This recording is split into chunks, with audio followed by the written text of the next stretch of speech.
இதற்கு முன்பாக உங்க அப்பாவுக்கு வேலை பார்த்தோம், உங்களுக்கு வேலை பார்க்கலாம். இருந்தாலும் ஏதோ நான் தவறாக பேசியிருந்தால் நான் புறப்படுகின்றேன்.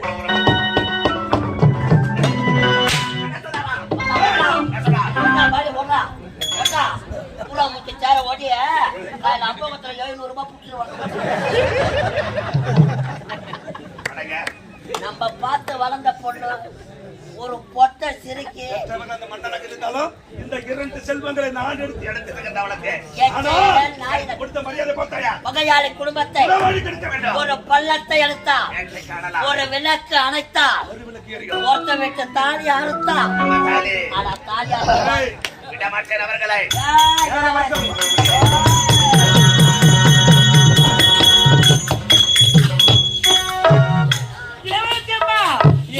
சந்தோஷமா இருக்கிறீங்க, என்ன காரணம்? என்ன காரணம் தெரியுமா?